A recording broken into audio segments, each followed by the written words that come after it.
اس کا کیا شرعی حکم ہے؟ لوگ اس کا بھی انکار کرنے والے ہیں کہ پھونکوں سے کیا ہوتا ہے، دم درست کرنے سے کیا ہوتا ہے۔ بعض لوگ صوفیہ کرام کے تعویذ، دم، جھاڑ، پھونک کا انکار کرتے ہیں، اس کو شرک بدعت کہتے ہیں، نہ جانے اور کیا کیا کہتے ہیں، اور کہتے ہیں کہ یہ کھانے کمانے کے ڈھینگ ہے۔ قرآن میں اس کا کوئی ثبوت نہیں ہے، بلکہ جو پیٹ سے ہوا نکلے وہ تو زہریلی ہے، کاربن ڈائی آکسائڈ ہے، تو بیماری والی ہوا ہے، گرم ہوا ہے، یہ پھونک جو ہے بیماری پیدا کر دے گی، شفا نہیں دے گی۔ مگر یہ خیال قرآن کے خلاف ہے۔ قرآن کریم نے دم کرنے اور پھونکنے کی تاثیر کا اعلان فرمایا۔ قرآن پاک میں اس کے بہت ساری جگہ پہ تذکرے ملتے ہیں دم کے اور پھونکوں کے۔ فَإِذَا صَفَّيْتُهُ وَنَفَخْتُ فِيهِ مِن رُّوحِي فَقَعُوا لَهُ سَاجِدِينَ۔ رب تعالیٰ نے فرمایا تو جب میں آدم کے جسم کو ٹھیک کر لوں اور ان میں اپنی طرف سے پھونک دوں، روح پھونک دوں، اور یہاں سے پھونک کا ذکر وہیں سے چل پڑا شروع سے، جب آدم علیہ السلام کی پیدائش ہوئی تھی تو پھونک کا تو وہیں سے پتہ چل گیا کہ اس سے کچھ ہوتا ہے، اور یہ بھی کوئی چیز ہے پھونک یہ دم کرنا۔ تو ان کے لیے سجدے میں گر جانا، جب میں ان میں روح پھونک دوں تو فرشتوں کو فرمایا اب تم سجدے میں پھر گر جانا۔ تو اس آیت سے معلوم ہوا کہ رب تعالیٰ نے روح پھونک کر آدم علیہ السلام کو زندگی بخشی۔ رب تعالیٰ کا پھونکنا وہ ہے جو اس کی شان کے لائق ہے، مگر لفظ پھونکنے کا استعمال فرمایا ہے، بلکہ جان کو روح اسی واسطے کہتے ہیں کہ وہ پھونکی ہوئی ہوا ہے، اس لیے جان کو روح کہتے ہیں کہ وہ پھونکی ہوئی ہے، ہمارے اندر پھونک ہے، کہ پھونک نکل گئی صبح سے، اس کے بعد میں ڈیڈ باڈی۔ روح کے معنی ہے ہوا، پھونک، اور یہ پھونک تھوڑی سی ہوتی ہے، شاید اس میں چند گرام پیٹ ہوگا، یہ جب نکل جاتی تھوڑی سی ہوتی ہے، نکل گئی تو بس ختم، سارا کلوزنگ ہو جاتی ہے زندگی کی۔ ایک اور آیت ہے 28ویں پارے کی سورہ تحریم کے اندر، وَمَرْيَمَ ابْنَتَ عِمْرَانَ الَّتِي أَحْصَنَتْ فَرْجَهَا فَنَفَخْنَا فِيهِ مِن رُّوحِنَا وَصَدَّقَتْ بِكَلِمَاتِ رَبِّهَا وَكُتُبِهِ وَكَانَتْ مِنَ الْقَانِتِينَ۔ اللہ بیان فرماتا ہے، اور عمران کی بیٹی مریم کا جس نے اپنی بادشاہی کی حفاظت کی تو ہم نے اپنی طرف سے اس میں روح پھونک دی، اور اس نے اپنے رب کی باتوں اور کتابوں کی تصدیق کی اور فرما برداروں میں ہوئی۔ اس سے معلوم ہوا کہ حضرت جبرائیل علیہ السلام نے ان کے گریبان میں دم کیا جس سے وہ حاملہ ہوئیں، اور اس سے پھر عیسیٰ علیہ السلام پیدا ہوئے۔ تو جبرائیل علیہ السلام نے پھر پھونک ماری، دم کیا، اس لیے اس کا لقب جو ہے نا وہ روح اللہ لقب ہے عیسیٰ علیہ السلام کا، اور کلمۃ اللہ یا اللہ کا دم یا اللہ کا کلمہ۔ حضرت جبرائیل علیہ السلام نے کچھ پڑھ کر ان پر دم کیا جس سے یہ فیض دیا۔ اب بھی شفا وغیرہ کے لیے پڑھ کر دم ہی کرتے ہیں کہ کسی کو شفا مل جائے، دم کرتے ہیں، بعض کا تکلیف کو فوراً شفا مل جاتی ہے، جس طرح پین کلر دوائی کام کرتی ہے اسی طرح دم بھی کام کرتا ہے۔ اب اگلے کے یقین نہ ہو، پتہ نہیں دم کروا رہا ہوں، پتہ نہیں ایسا ہونا یا نہیں ہونا، ایسے جس کا ڈگمگایا ہوا اس کو نہیں ہوتا، شفا نہیں ملتی ایسے کو۔ جس کا یقین ہو کہ میں جس دم کروا رہا ہوں اب مجھے کچھ ہوگا فائدہ، اب اسے فائدہ بھی ہوتا ہے، فوراً ٹھیک ہو جاتا ہے۔ ایک اور جگہ تیسرے پارے میں ارشاد فرمایا سورہ آل عمران، انی اخلق لکم من الطین کہیئۃ الطیر فانفخ فیہ فیکون طیرا باذن اللہ۔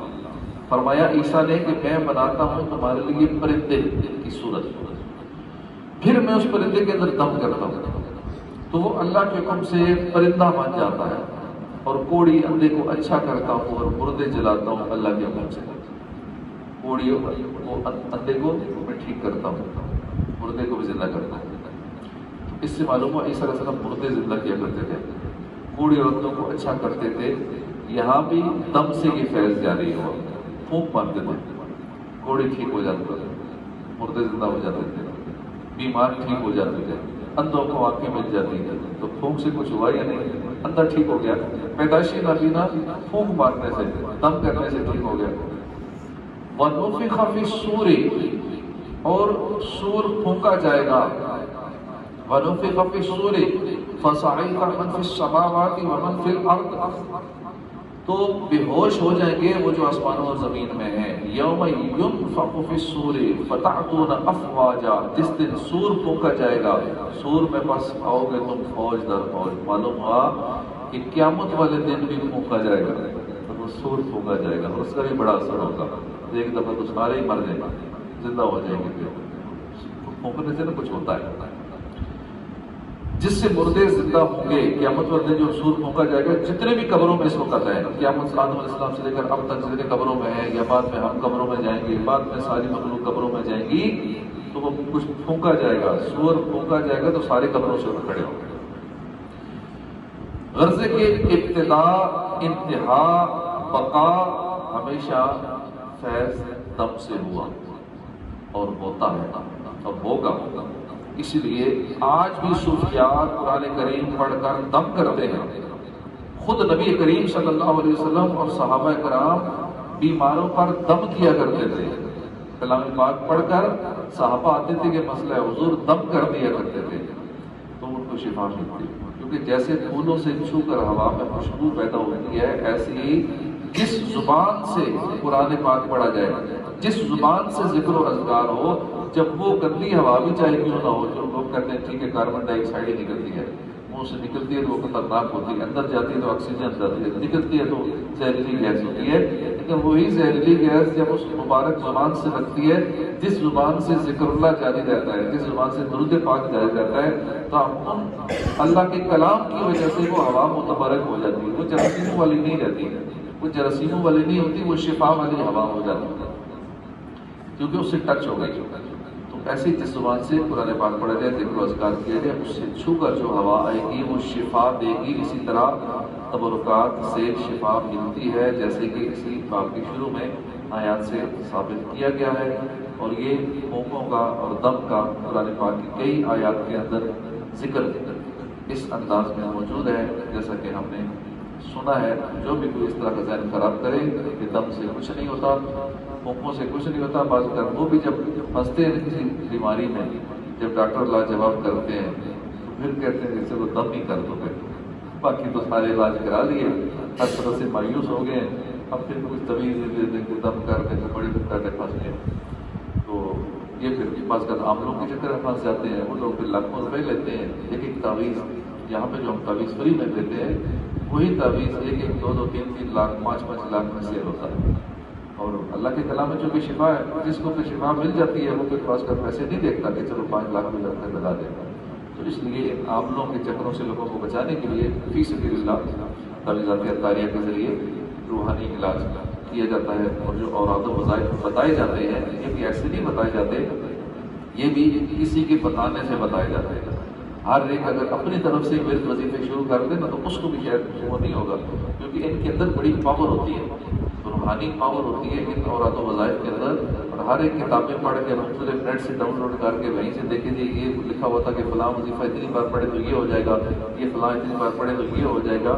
ہو تو جائے گا، شاید اس سے پڑھ کے ہو جائے، اتنا کچھ ہو جائے کہ آپ اس کی تجلیات ہی برداشت نہ کر سکیں، الٹا اپنے بھی اثر کر جائے، کوئی دماغ سے فارغ ہو جائے، کوئی کسی اور نقصان میں مبتلا ہو جائے. اس لیے جو پڑھے کسی کے بتانے سے پڑھے. کسی اللہ کے ولی کا ہاتھ پیچھے ہوگا تو اب اس ورد کا اثر بھی ہوگا، اور بالفرض اس کی اگر روحانیت نورانیت کو زیادہ ہی اس کی تجلیات ہیں کہ بندہ برداشت نہ کر پائے تو وہ اللہ کا ولی پھر سنبھال لیتا ہے. باقی جو معاملات پورے نقصان دہ ہونے والے ہوتے ہیں وہ اللہ کے ولی کی طرف سے، چونکہ وہ اجازت شدہ ہوتا ہے، تو اس لیے وہی کرنے چاہیے جو اپنے پیر کامل کی طرف سے اوراد و وظائف ہوں، تاکہ اگر بالفرض اس کی تجلیات زیادہ ہوں تو پھر آپ برداشت کر سکیں. اس لیے کئی لوگ اپنے طور پہ چلے شروع کر دیتے ہیں، اپنے طور پہ جن قابو کرنا شروع کر دیتے ہیں، اور نہ جانے کیا کیا کرتے ہیں، ان کو پھر نقصان بھی اٹھانا پڑتا ہے. اللہ پاک ہمیں عمل کی توفیق عطا فرمائے. آمین بجاہ نبی الامین صلی اللہ علیہ وآلہ وسلم.